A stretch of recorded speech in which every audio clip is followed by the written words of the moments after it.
நினைச்ச நேரத்துல பிடிச்ச நகைய அட்வான்ஸ் மட்டும் பே பண்ணி நம்ம ரேட் 4 கோல்டுல வாங்கலாம். Mad Rapid, India's finest audio wearable brand, starting at 999. இங்கேருந்து ஒரு 2 கிலோமீட்ரு அவ்வளோ தூரத்துலலாம் இருக்கும், தூரமாக இருக்கும். அப்போ கொண்டு வரமிச்செல்லாம் வாழையெல்லாம் அப்போ தாறு சமந்துட்டு வரமிச்செல்லாம் இடிக்கும் நம்ம கழுத்துலாம் இந்த சைடு இந்த குறுக்கெலாம் வலிக்கும். அண்ணனும் நானும் வேலைக்கு போவோம். பாப்பா காலையில் சமைச்சிட்டு ஸ்கூல் போயிடுவான். பாப்பா சில டயத்தில் ஸ்கூல் சீக்கிரமாக போயிட்டானா சமைக்க கூட ஆள் இருக்காது. பட்னியாகவும் கிடந்திருக்கேன் நிறைய நாள். ஒரு தடவை 2 தடவை நிறைய நாள் கழுத்து காலெலாம் சில தடுமாறி கீழே விழுந்துருவாங்க. காணாக இருக்கும். ஆனால் சில டயத்தில் தடுமாறி கீழே விழுந்துச்சுன்னா தாறு விழுந்துச்சு உடஞ்சிரும். லேசாக ஒரு சின்ன காய் பிஞ்சா கூட ஏசுவாங்க. என்னடா அசிங்கமாக திட்டுவாங்க. என்ன செய்ய ஒரு கட்டத்தில் பஸ்ஸுக்கும் திட்டில்லை, எதுக்கும் திட்டல. அட்வான்ஸ் தந்துடுவாங்க 1000 ரூபா. அப்போ நம்ம கூட முடிஞ்சல போகாமல் இருக்க முடியாது. ஸ்கூல் டயத்துலனாலும் சரி, இப்போ காலேஜ் போய்ட்டுருக்குனாலும் சரி, அவங்க கூப்பிட்டு போனால் பைசாதாடா அப்படின்னு அசிங்கமாலாம் ஏசுவாங்க. ஒரு பெண்ணு வாங்குறது கூட நான் அப்பாட்ட கேட்க தயங்க. நான் அப்படியே நடந்து போயிட்டு யோசிச்சுட்டே போவேன், இப்படி தான் வாழ்க்கையா அப்படின்னு. எதனால நீங்க இவ்வளோ படிக்கணும்னு ஆசைப்படுறீங்க? என்ன ஆகணும்னு ஆசைப்படுறீங்க? பாப்பா ஒரு டாக்டர் ஆகணும்னு எனக்கு ஆசை. இப்போ கூட நீங்க அவன் செல்ஃப்லெஸ்ஸா, அதாவது தன்னை பத்தி கூட யோசிக்காம பாப்பாவை பத்தி எவ்வளோ பாப்பான்னு இருக்கீங்களா? அவள் இல்லைன்னா நாங்கள் இந்த இதுக்கு வந்துட முடியாது.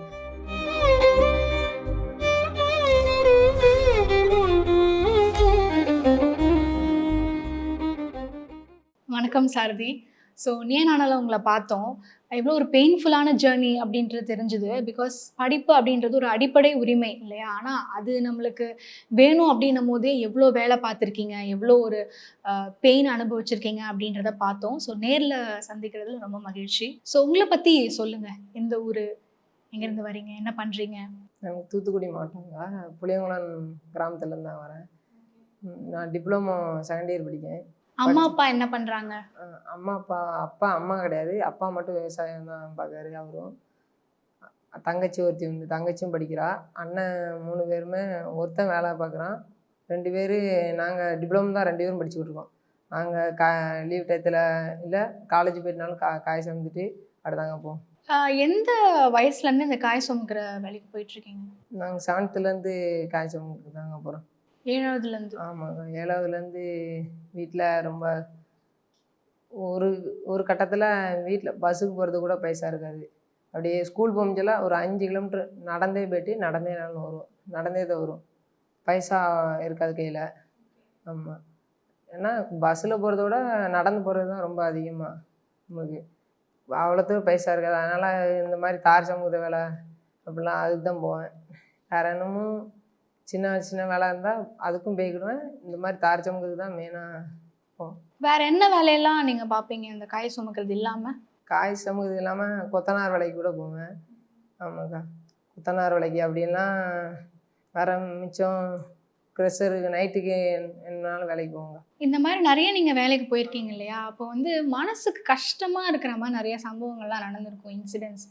லைக் நீங்கள் சொல்லியிருப்பீங்க இல்லையா, ரொம்ப இந்த மாதிரி திட்டிருக்காங்க, இது பண்ணியிருக்காங்க. அது எப்படி இருந்தது? எப்போல்லாம் அப்படி நடந்திருக்கு உங்களுக்கு? எனக்கு தார் சமூகம் வச்சலாம் இங்கேருந்து ஒரு 2 கிலோமீட்ரு அவ்வளோ தூரத்துலலாம் இருக்கும், தூரமாக இருக்கும். அப்போ கொண்டு வரமிச்செல்லாம் வாழையெல்லாம் அப்போ தாறு சமந்துட்டு வரமிச்செல்லாம் இடிக்குமிச்செல்லாம் நம்ம கழுத்துலாம் இந்த சைடு இந்த குறுக்கெலாம் வலிக்கும். அப்படிங்குமிச்செல்லாம் சில டயத்தில் குறுக்கு வலிக்கும், கழுத்து வலிக்குமிச்செல்லாம் கீழே போட்டுருவோம். கீழே போட்டால் அவங்க ஏசுவாங்க. ஏன்டா இப்படிலாம் அசிங்கமாலாம் திட்டுவாங்க. என்னடா வேலை அப்படின்னு சொல்லிட்டு போய் தான் ஆகணும். என்ன செய்ய ஒரு கட்டத்தில் பஸ்ஸுக்கும் திட்டில்லை, எதுக்கும் திட்டலை. அப்பாவாலையும் இப்போ வேலைக்கு போக முடியாது. அப்பாவாலையும் ஆப்ரேஷன் பண்ணியிருக்கு. அதனால் நாங்கள் தான் வீட்டையும் பார்க்கணும் ஒரு கட்டத்தில். அதனால் நாங்கள் அண்ணனும் நானும் வேலைக்கு போவோம். பாப்பா காலையில் சமைச்சிட்டு ஸ்கூல் போயிடுவாள். பாப்பா சில டயத்தில் ஸ்கூல் சீக்கிரமாக போயிட்டானா சமைக்க கூட ஆள் இருக்காது. பட்னியாகவும் கிடந்திருக்கேன் நிறைய நாள். இந்த வருமானத்தை வச்சு நீங்கள் என்ன பண்ணுவீங்க? அப்போ வருமானத்தை வச்சு என்ன பண்ணுவேன்னா, சில டயத்தில் காலேஜுக்கு ஸ்கூலுக்கு போகிறதுக்கு பாப்பாவுக்கு பைசா கொடுத்துருவோம். சில இதில் காலேஜுக்கும் ஃபீஸ் கட்டணும், வருஷத்துக்கு இவ்வளோன்னு கட்டணும், அதுவும் கட்டிடுவோம். வேறு வீட்டில் என்னென்ன தேவையான பொருள் வேணாலும் வாங்கி விடணும். வாங்கி நம்ம இதை வச்சு தான் போடணும், பார்க்கணும். ஸோ இப்போ சொன்னீங்களே இந்த மாதிரி சாப்பிட்றதுக்கே ரொம்ப கஷ்டப்பட்டிருக்கேன் அப்படின்ற மாதிரி. அப்போ சாப்பாடுலாம் இல்லாத போது நீங்கள் என்ன பண்ணுவீங்க? ஒரு நாள் ஃபுல்லாக சாப்பிடாமலாம் இருந்திருக்கீங்களா? சாப்பிடாமலாம் கிடந்திருக்கேன் நிறைய நாள். இப்பவும் இல்லை, நிறைய நாள் கிடந்திருக்கேன். சாப்பிடாமலாம் பட்னியாக கிடந்திருக்கேன். அது பாப்பா சில டயத்தில் நைட்டு ஸ்கூல் போயிட்டு ஸ்டடி விட்டு 6 மணிக்கு வருவா. அப்போலாம் சோறு போகும்போதெல்லாம் ஒரு நைட்டு 8 மணிக்கு, சில டயத்தில் நைட்டு 8 மணிக்கு சாப்பிடுவோம். இல்லை சாப்பிடாமலாம் கிடப்போம். உங்களுக்கு கஷ்டமா இருக்காது அது? ஏன்டா இந்த நிலைமை அப்படின்றது தோணுமா? கண்டிப்பாக என்னடா வாழ்க்கைலாம் இருக்கும் தோணும்.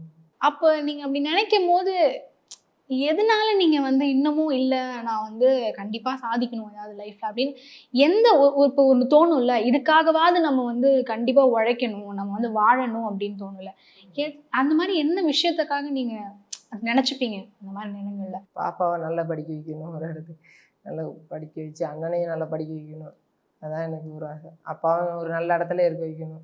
நம்மளை மாதிரியே நம்ம பிள்ளைங்க கஷ்டப்பட்டு தானே அவரும் யோசிக்காரு ஒரு கட்டத்துக்கு. அவருக்கும் இப்போ முடியாமல் தான் வீட்டில் இருக்காரு. ஸோ நிறைய வழிகள் இருக்குது அப்படின்னு சொன்னீங்க இல்லையா? அம்மா எப்படி இருந்தாங்க அதை பற்றி? அம்மா வீட்டில் சண்டை போட்டு 7th படிக்கும் சொல்லி போயிட்டாங்க. ஓகே, போயிட்டாங்க. சண்டை போட்டு போயிட்டாங்க. அப்போ அப்பாவெல்லாம் ஸ்கூலுக்கு போயிட்டு வர்றதுக்கு பைசாலாம் இருக்காது. நடந்து போயிட்டு வர்றதுனாக்கல அவர் ரொம்ப பிள்ளைகள் நடந்து போயிட்டு வருது. 5 கிலோமீட்டர் நடந்து போயிட்டு வரணும். 5 10 கிலோமீட்டர், சாயங்காலம் 5 காலைல 5. அப்போது நடந்து போயிட்டு வருதுன்னா சரி பிள்ளைகள் இவ்வளோ கஷ்டப்படுதுன்னு சொல்லிட்டு ஒரு வருஷம் ஹாஸ்டலில் சேர்த்தாங்க. ஃப்ரீயாக சேர்த்தாங்க. நான் 9th படிக்கும் சொல்லி சேர்த்தாங்க. நான் அங்கே ஹாஸ்டலில் ரொம்ப திட்டுதாங்க அப்படின்னு சொல்லிட்டு வீட்டுக்கு ஓடி வந்துட்டேன். வீட்டிலேருந்து நானும் அண்ணனும் வீட்டிலேருந்து அதுக்கப்புறம் போக ஆரம்பித்தோம். சரி நடந்து போனால் ஒன்றும் குறைஞ்சிட போகிறது கிடையாதுன்ட்டு சில டயத்தில் நடந்து போயிட்டு ஸ்கூல் விட்டு ஆரம்பிச்சோம்னா காய சமந்துருக்கோம். அப்படியே ட்ரெஸ்ஸோடலாம் சமந்துருக்கோம். ட்ரெஸ்ஸை போட்டனாலும் நாங்கள் சமந்துட்டு காய சமந்து நைட்டு ஒரு 8 மணிக்குனாலும் வீட்டுக்கு போவோம். அப்போ அம்மா வந்து அந்த மாதிரி போனது அது இன்னும் உங்களுக்கு அந்த காய் சுமக்க போகிறது அந்த இது அவங்களுக்கு அதிகமாச்சு, சும்மா அதிகமாச்சு இல்லையா? இல்லைன்னா அம்மா இல்லைன்னா சின்ன வயசுலேருந்து அம்மா கூடாது, வேலைக்கு எதுக்கு கூடாது, அம்மா இல்லைனால தான் வேலைக்கு போனேன்.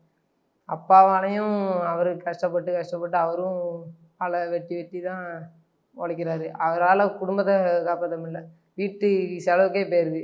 அப்போ படிப்புக்கு அந்த மாதிரி நான் கேட்க மாட்டேன் அப்பாட்ட. நாங்களாவே வேலைக்கு போய் பஸ்ஸுக்கோ இன்னமும் ஒரு நோட்டு வாங்குதோ ஒரு பெண்ணு வாங்குறது கூட நான் அப்பாட்ட கேட்க தயங்குவேன். தருவார், ஆனால் தரமாட்டாங்களா. ஆனால் அவர்கிட்ட கேட்க மாட்டேன். நான் அப்படியே நடந்து போயிட்டு யோசிச்சுட்டே போவேன், இப்படி தான் வாழ்க்கையா அப்படின்னு. அப்போ அது மாதிரி நம்ம அந்த மாதிரி இல்லை அப்படின்னும் போது மற்ற பசங்களுக்கெல்லாம் அது இருக்கே அப்படின்னு பார்க்கும்போது அது கொஞ்சம் ரொம்பவே கஷ்டமாக இருக்கும்ல. மற்ற பசங்களாம் பஸ்ஸில் போவாங்க இல்லைங்களா, சில பசங்க என் கூட நான் கூப்பிட்டு வந்துடுவேன், நான் கூப்பிட்டா வருவாங்க, நடந்து கூப்பிட்டா வருவாங்க. சில இதில் அப்படி துட்டுலாம் அவங்களே சில இதில் பைசா போட்டு கூப்பிட்டு போவாங்க. இப்போ அப்பாவோட வருமானம் எவ்வளோ வரும்? அப்பாவோட வருமானம் ஒரு நாளைக்கு விவசாயிக்கு 300 ரூபா அவ்வளோ வரும் ஒரு நாளைக்கு. ஸோ அதனால அதை வச்சு மட்டுமே வீட்டை ரன் பண்ண முடியாதுமா? நீங்களே உங்கள் ஃபீஸ் எல்லாம் நாங்களே கட்டி ஒரு நோட் வாங்கினாலும் எதுனாலும் நாங்களே வேலைக்கு போய்விடுவோம். அண்ணன் 2 பேர் இருக்காங்க, பாப்பா ஒருத்தங்க.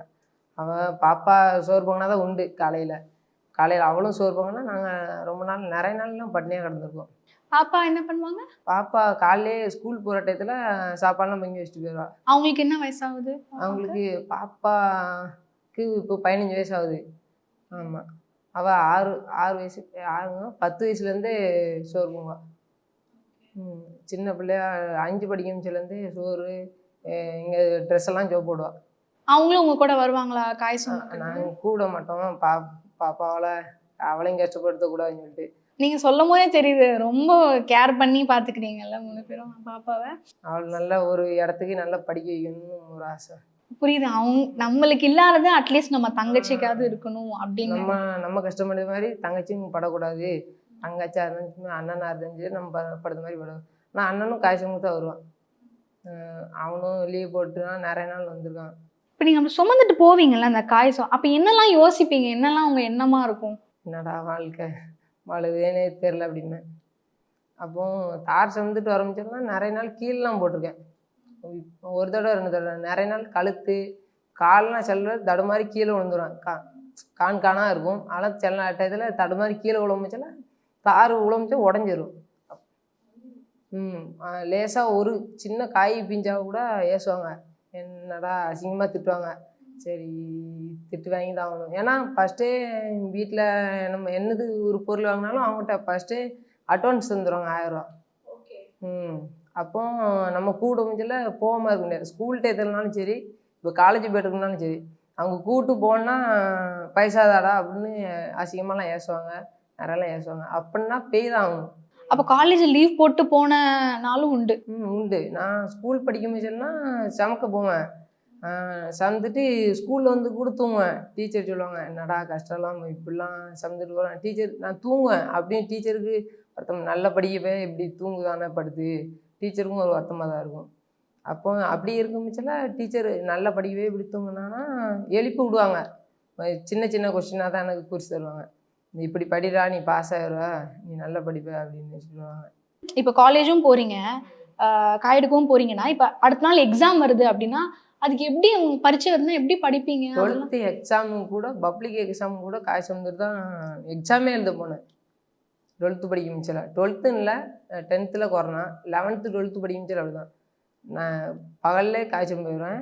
நான் நைட்டு ப்ராக்டிக்கல் பரிட்சை கூட சார் கூப்பிட்டார். அது கூட நான் போகல. அவரே பாஸ் பண்ணி விட்டார். இப்படிலாம் கஷ்டப்பட்டு வேலைக்கு போகிறேன்னு சொல்லி அவரே என்னை போட்டு பாஸ் பண்ணி விட்டார், ப்ராக்டிக்கல் மார்க் போட்டு.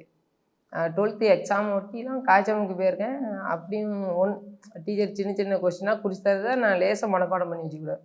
அதை போய் எழுதினேன். கடவுள் முடிஞ்சதை பாஸ் ஆகிட்டேன். அப்படி நினைப்பீங்களா? இந்த மாதிரி கொஞ்சம் நல்ல உள்ளங்கள்லாம் இருக்கிறதுனால தான் நமக்கு இன்னமும் அந்த வாழறதுக்குன்னா ஒரு தெம்பு தரும் இல்லையா? இப்போ கொரோனா பற்றி சொன்னீங்கல்ல, அப்போல்லாம் என்ன பண்ணுவீங்க? என்ன வேலைக்கு போவீங்க? அப்பவும் காய்ச்சலுக்கு தான் போயிருப்பேன். அப்போ இருக்கும் இருக்கும், அதெல்லாம் இருக்கும்.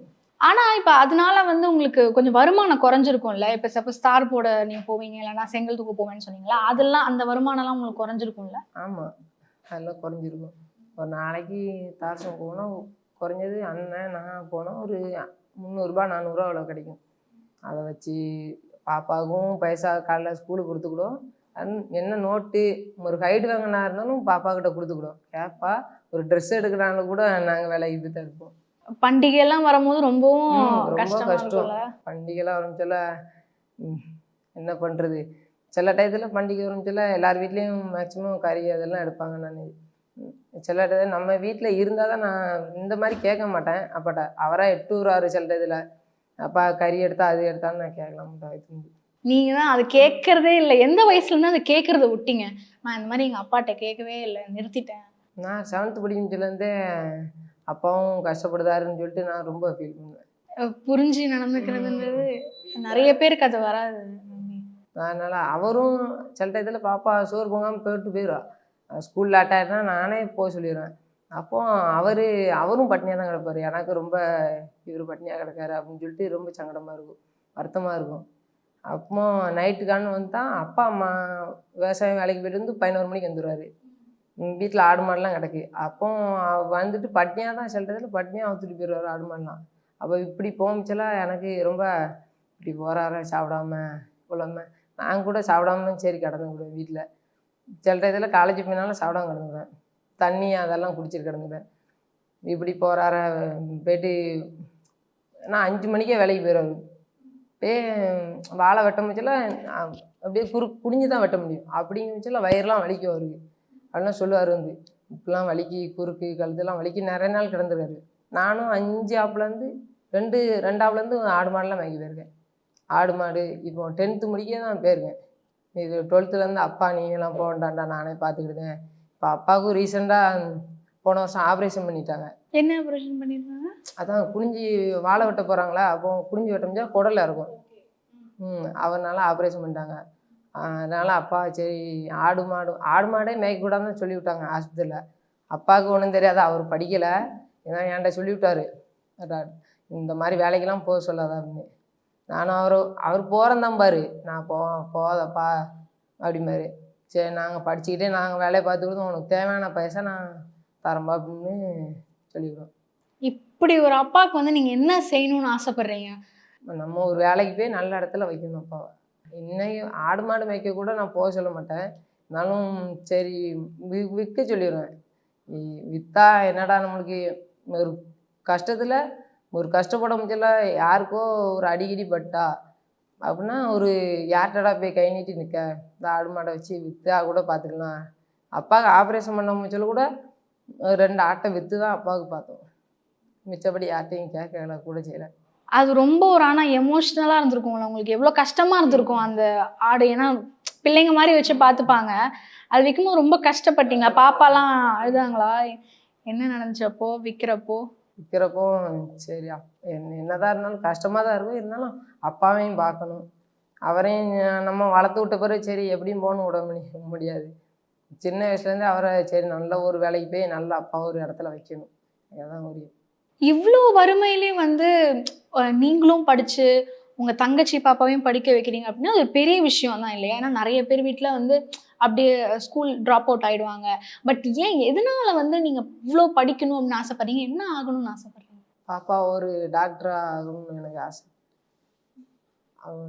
அவளும் நல்லா படிப்பா. 10th இப்போ ஒரு நல்ல மார்க் தான் எடுத்திருக்கா. டீச்சர்லாம் என்கிட்ட கூப்பிட்டு சொல்லுவாங்க, சார் டீச்சர்லாம் நல்லா படிக்காப்பா, நல்லா ஒரு வேலைக்கிளைக்கு போக வைக்காத, நல்லா அவளை படிக்க வை, நீங்கள் அப்பாவால் முடியலை நீங்கள் தான் பார்த்துக்கணும் அப்படின்பாரு. சரி சார். நான் போன வாரம் கூட ஸ்கூல் போயிட்டு இருந்தேன். அப்போ கூட சொன்னாங்க, சார் நம்பர் இருக்குது, அவரும் ஃபோன் அடிச்சு சொல்லுவார், நல்லாப்பா படிக்க நல்லா பார்த்துக்கிடுதோம். பாப்பாவால் ஒரு என்னது முடியலையோ சாரே பைசா கூட ஒரு நோட்டு கூட வாங்கி கொடுத்துக்கிடுவார், அவரே பார்த்துக்கிடுவோன்றாரு. இப்போ கூட நீங்கள் வந்து அதான் செல்ஃப்லெஸ்ஸாக, அதாவது தன்னை பற்றி கூட யோசிக்காம பாப்பாவை பற்றி எவ்வளோ பாப்பான்னு இருக்கீங்களா? ஆனால் உங்களுக்குன்னு ஒரு ஆம்பிஷன் இருக்குல்ல, பாப்பா ஓகே டாக்டர் ஆக்கி பார்க்கணும் அப்படின்னு கண்டிப்பாக நீங்கள் உழைச்சி பண்ணுவீங்க. நீங்கள் என்னவா ஆகணும்னு ஆசைப்படுறீங்க? நான் வந்து ஒரு ஆர்மி ஆகணும்னு ஆசை. எதனால அந்த ஆசை வந்து உங்களுக்கு?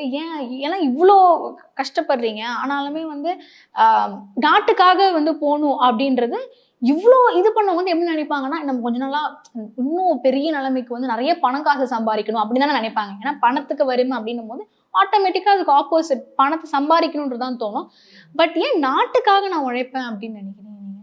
நாட்டுக்காகனா ஒரு ஆர்மி வேலைக்கு போனால் அண்ணனும் அதான் சொல்லுவான், இந்த மாதிரி வேலைக்கு போ, எனக்கு ஸ்போர்ட்ஸில் நல்லா இன்ட்ரெஸ்ட்.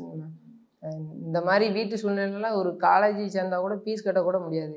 அதனால் தான் டிப்ளமோ, அதுவும் சார்கிட்ட ஃபீஸ் கம்மியாக தான் பேசியிருக்காங்க. இவ்வளோ கஷ்டப்படுதாரா, சரி நீ கம்மியானாலும் கெட்டு அப்படிம்பாரு. சில டயத்தில் இப்போ ஊருக்காரங்க கூட ஃபீஸுக்கு கூட கட்டாமனாலும் சேர்ந்துருக்காங்க, நீ கம்மியாக கெட்டுடா அப்படின்னு சொல்லியிருக்காரு. அதனால் ஒரு காலேஜ் போக கூட எனக்கு ஃபீஸ் கட்ட முடியாது என்னால். இப்போவுமே ஸ்கூல் படிக்கும்போதே நான் நடந்தான் போய்ட்டு வருவேன். அப்போ காலேஜுங்க மிச்சத்தில் ஒரு 20,000 அப்படின்னா ஃபீஸ் கட்டணும்னா என்னால் முடியாது. அதனால தான் சரி இந்த வேலைக்கு, ஏன்னா இந்த வேலைக்கு போனால் ஒரு நல்ல இடத்துல இருக்கலாம் அப்படிலாம் தோணும்.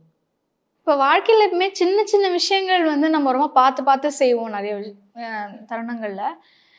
ரொம்ப இந்த மாதிரி சின்ன சின்ன விஷயங்கள்லாம் வந்து எனக்கு ரொம்ப பிடிக்கும், அதை நான் பண்ணணும் ஆசைப்படுறேன். ஆனால் அது கூட என்னால் பண்ண முடியல. ஆனால் நான் பாப்பாவுக்கு பண்ணி சந்தோஷப்பட்டிருக்கேன் அப்படின்னா அது எந்த தருணத்தில் பண்ணியிருக்கீங்க? ட்ரெஸ் வாங்கி கொடுத்துருக்கேன், பேக் வாங்கி கொடுத்துருக்கேன், ஸ்கூலுக்கு நோட்டு வாங்கினாலும் நான் பைசா அவன் கேட்காமல இல்லையா நானே கொடுத்துருவேன்.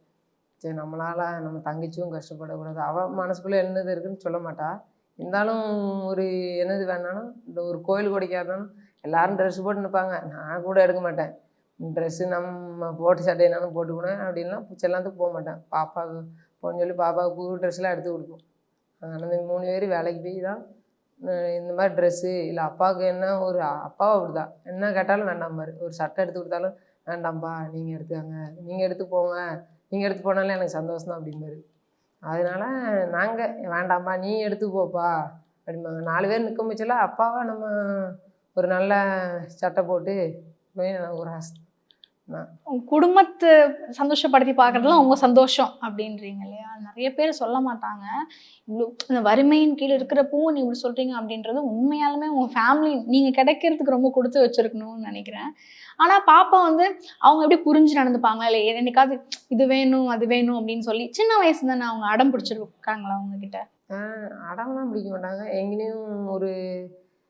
எங்கேயும் ஒரு கருங்கலாம் அங்கேனா போனால் இந்த மாட்டும் ரைஸு புரோட்டா அந்த மாதிரி கேட்பாங்க. அதெல்லாம் கேட்டோன்னே வாங்கிட்டு வந்துடும். நாங்கள் கூட சாப்பிட மாட்டோம். பாப்பா கேட்கல, ஆனால் அவள் இல்லைன்னா நாங்கள் இந்த இதுக்கு வந்துட முடியாது. சின்ன வயசுலேருந்தே சோறுலாம் முங்குவா, ட்ரெஸ் எல்லாம் எங்கள் ஸ்கூல் போய்ட்டு வந்து நாங்கள் சில இதில் காய்ச்சலும் போயிடுவோம், ட்ரெஸ் எல்லாம் சோப்பிட மாட்டோம். அப்போ பாப்பா தான் போடுவாள். பாப்பா போட முச்சல அவளுக்கும் கஷ்டம் இருக்கும், கையெல்லாம் வலிக்கும் காலெலாம் வலிக்கும். நம்மளும் இப்படி வேலை நான் சில டயத்தில் நானே கொண்டு போய் ஆற்றுல வைக்கலாம் அப்படி சோப்பு போட்டு வந்துடுறேன். அண்ணன் துணியாக இருந்தாலும் சரி, அப்பா துணியாக இருந்தாலும் சரி, அவர் நான் போடுதும் பாரு, நான் அப்படியே வாங்கிட்டு போயிடும். நான் போட்டு சில டயத்தில் பாப்பா தான் போடுவா. நான் எப்பாட்டும் சனி நேரம் லீவுலாம் நான் ஆற்றுக்கு அந்த மாதிரி இடத்துக்கு போய் போட்டுக்கிடுவேன். எந்த ஒரு விஷயம் உங்கள் வாழ்க்கையில் வந்து நீங்கள் வேணும்னு நினைக்கிறீங்க, இந்த ஒரு விஷயம் இருந்தால் போதும் என் வாழ்க்கையில் நான் வந்து முன்னுக்கு வந்துடுவேன், அதாவது கொஞ்சம் நான் பெட்டர் ஆவேன் இப்போ இருக்கிறத விட அப்படின்னா எது? ஒரு வேலைக்கு போய் ஒரு வீடு கட்டினா, வீடு மழை பெஞ்சா கூட வீடு உழவு தான் செய்யும், அதுலேயும் இருக்க தான் செய்வான். அதனால் வீடு கட்டணும், அண்ணனை ஒரு நல்ல வேலைக்கு போக வைக்கணும், பாப்பாவும் வேலைக்கு போகணும், நானும் வேலைக்கு போகணும், அப்பாவை ஒரு வீடு கட்டி வீட்டில் இருக்க வைக்கணும். அவரும் சின்ன வயசுலேருந்தே கஷ்டப்பட்டு அவரும் கஷ்டம் தான் படுதாரு. அதனால் இந்த வேலைக்கு போகணும். உங்கள் அப்பாவோட கஷ்டத்தை எல்லாத்தையும் போக்கணும் அப்படின்றதான் அவங்களோட. அப்பா சின்ன வயசுலேருந்தே இந்த மாதிரி வேலை தான் மகர், படிக்க கூட செய்யலை. அதனால் சரி அவர் படிக்கலை, நம்மளாட்டும் படித்து ஒரு இடத்துல இருந்து அவரை இந்த மாதிரி இடத்துல வைக்கணும், ஒரு வீடு கட்டி இந்த மாதிரி இடத்துல வைக்கணும் ஒரு ஆசை.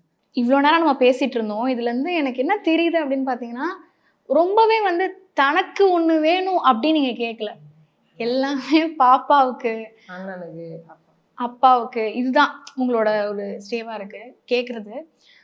கண்டிப்பாக அந்த மாதிரி நமக்காக நம்ம ஓடுறதை விட நம்ம குடும்பத்துக்காக நம்ம ஓடுறோம் அப்படின்னா கண்டிப்பாக வெற்றி நமக்கு கண்டிப்பாக கிடைக்கும்.